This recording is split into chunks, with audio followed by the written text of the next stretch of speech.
मजाक और हास्य की क्या सीमा होनी चाहिए और अभिव्यक्ति की आज़ादी के क्या मायने हैं, ये चर्चा फिर तेज हो गई है जब एआईबी का नया वीडियो सामने आया जिसमें सुर सम्राज्ञी लता मंगेशकर और क्रिकेटर सचिन तेंदुलकर को लेकर भद्दा मजाक किया गया।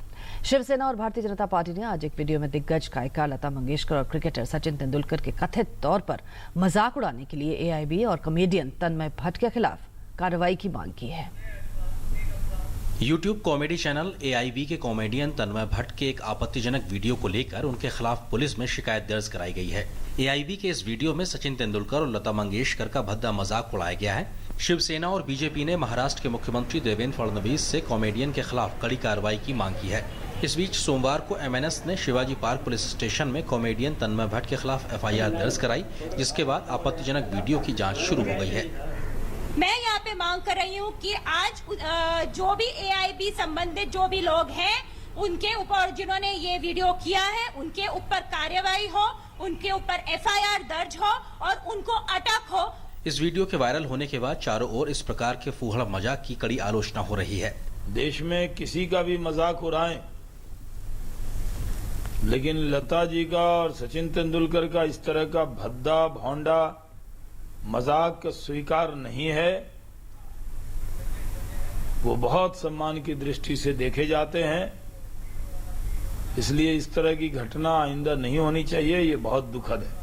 I definitely condemn this behavior of Tanmay, where the kind of language which he has used on abusing Lata ji and Sachin. There is no two opinions on that. In fact, the entire industry should come heavy, both the sports and the film industry should come heavy on them, and a strict action should be taken against these people. बड़ा ही बेहुदा और भद्दा मजाक किया गया है, और मैं तो ये कहूंगा कि जो लाइफ में उन्होंने पाया है, जो जिंदगी में पाया है उन दोनों ने, पहले उसका 1% पालो, उसके बाद बात करो। और मैं चाहता हूं कि इनके खिलाफ सख्त कार्रवाई हो, इनकी सख्त तरीन शब्दों में निंदा हो।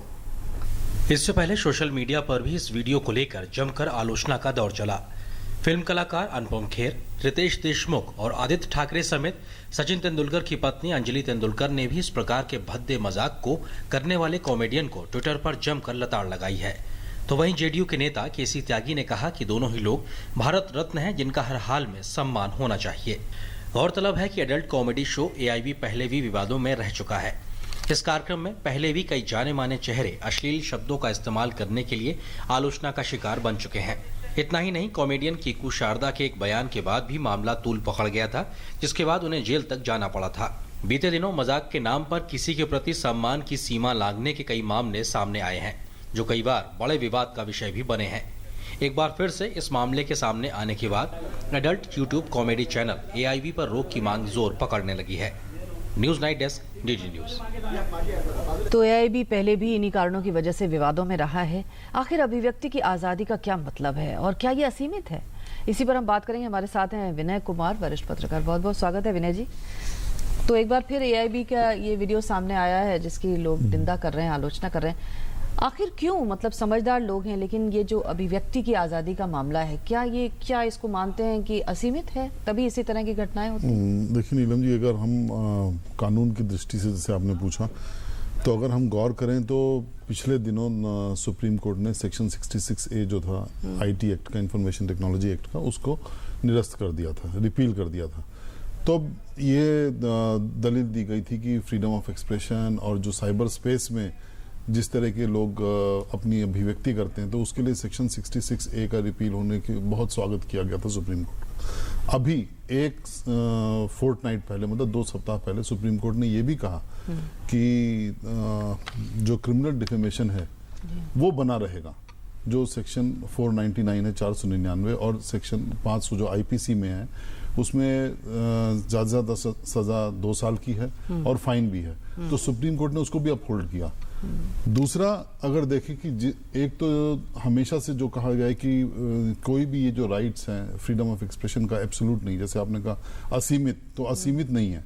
और एक और बात जो एआईबी के इस वीडियो में सामने है, जिस तरह से हमने देखा कि चारों तरफ इसका कंडेमनेशन ही हुआ है और किसी ने सोशल मीडिया पे भी ये नहीं कहा कि ये बहुत अच्छी कॉमेडी है और इसको बहुत ह्यूमरस वे में ले लेना चाहिए। तो एक तो डिफरेंस होता है कि ह्यूमरस क्या है और ऑफेंसिव क्या है, कि आप बुरा किस चीज में लग सकता है और एक मजाक के तौर पर कैसे ले सकते हैं। अगर आप देखें तो सेक्शन 66A जो था वो जब सरकार ने उठाया था तो नॉर्थ ईस्ट के बड़े सारे स्टूडेंट्स जो बेंगलुरु से पलायन किया उन्होंने और बहुत ज़्यादा सोशल मीडिया पे चला, एसएमएस भी हुए और ये व्हाट्सएप पर भी चला, तो इसको लेके एक बहुत भड़काऊ तरह का वातावरण डेवलप हो गया था। मगर बाद में क्योंकि सुप्रीम कोर्ट ने इसको रिपील कर दिया, निरस्त कर दिया, तो उसकी बात नहीं की जा सकती। मगर अगर आज सेक्शन 66A होता तो इसको जरूर इन्वोक किया जा सकता था। मगर सरकार अगर देखे तो आईटी एक्ट में सेक्शन 69 भी मौजूद है, ए और 79 भी मौजूद है, जहां पर सरकार को कुछ ग्राउंड्स दिए गए हैं आईटी एक्ट में कि वो इस तरह की वेबसाइट्स को ब्लॉक कर ले। और अभी महाराष्ट्र पुलिस का जो शाम को जिस तरह से हमने देखा खबरों में आया कि महाराष्ट्र पुलिस गूगल और यूट्यूब से कह रही कि इस तरह के वीडियोस को आप हटा लें। तो सवाल ये है कि जो नुकसान होना है वो तो हो गया जी, मगर जो आपने असम्मान फैलाना था आपने फैला दिया। अब सवाल ये उसके बाद आपने हटाया तो उसका फायदा क्या हुआ? मतलब या तो ये चीजें पहले से ही हो वो शायद मुमकिन भी नहीं है। लाइन एक तो ये लाइन बहुत थिन है और हम ये उम्मीद करते हैं कि जो इस तरह के इंटेलेक्चुअल्स हैं और बौद्धिक लोग हैं वो कम से कम आप देखें कि कोई एक मजाक अगर उड़ाया आपने किसी भी व्यक्ति का या किसी सिचुएशनल कॉमेडी कोई आपने की है, इतने सारे कॉमेडी शोज भी चल रहे हैं, तो उसमें तो हमने नहीं सुना कि ऐसे कोई इतना बड़ा विवाद खड़ा हो गया। सचिन तेंदुलकर और लता मंगेशकर कौन है? दोनों वो लोग हैं जिनको भारत सरकार ने भारत रत्न से सम्मानित किया, जो हमारे देश का सर्वोच्च सिविलियन अवार्ड है। और जिन्होंने कि भारत को अपने अपने जैसे क्रिकेट जगत में सचिन तेंदुलकर ने और कला के क्षेत्र में, गायन के क्षेत्र में लता मंगेशकर ने, दोनों ने अंतरराष्ट्रीय ख्याति भारत को लाके दी है। अब आप ऐसे लोगों का अगर आप मजाक उड़ाएं, वो भी भोंडा मजाक। शायद विनय जी क्या इसके पीछे एक ये भी एक वजह है कि जो एक कहते हैं ना सस्ती लोकप्रियता हासिल करने के लिए शायद लोग इस तरह की शिगुफे छोड़ते हैं, इस तरह की माहौल बनाते हैं जिससे उन्हें कुछ सस्ती लोकप्रियता मिल जाए। शायद इसके पीछे ये कारण हो? नहीं, मगर मैं समझता हूँ ये कारण भी बहुत ही बौद्धिक तौर पर आप इसको डिफेंड नहीं कर सकते। इसको किसी भी आर्गुमेंट से आप ये नहीं कह सकते कि सस्ती लोकप्रियता पानी थी तो इसलिए आप किसी भी आइकॉनिक फिगर का, जो आइकॉन्स हैं देश में, उनका आप असम्मान करें और उनके लिए ऐसे भोंडे शब्द और मजाक जैसे जो स्नैपचैट वीडियो और ये जो आपने फेस स्वैपिंग का जो तकनीक का इस्तेमाल किया, तो इसमें जो साइबर हैरेसमेंट जो होता है तो उसमें जिसके खिलाफ किया जा सकता है, किया गया है, वो बिल्कुल ही एक असहाय विक्टिम की तरह ही हो जाता है। जैसे आपने कहा कि एक बार जो डाल दिया और जो असम्मान हुआ जरूर हुआ, मगर जहां पर क्रिमिनल डिफेमेशन की बात हुई तो पिक्टोरियल जो रिप्रेजेंटेशन इसमें किया गया है और जो उसमें बोला भी गया है, वो दोनों मेरे ख्याल से ये अट्रैक्ट करते हैं कि क्रिमिनल डिफेमेशन, जैसे सुप्रीम कोर्ट ने अभी कहा, अपहोल्ड किया कॉन्स्टिट्यूशनल वैलिडिटी, तो उसको जरूर जब पुलिस इसमें इन्वेस्टिगेट करेगी और इसको आगे देखेगी तो एक तो ब्लॉक करना वेबसाइट्स को, वो सरकार उसमें आईटी एक्ट के अंतर्गत भी कर सकती है, और दूसरा इसमें केस दर्ज करके आगे इन्वेस्टिगेट करके इसको सजा दिलवाना।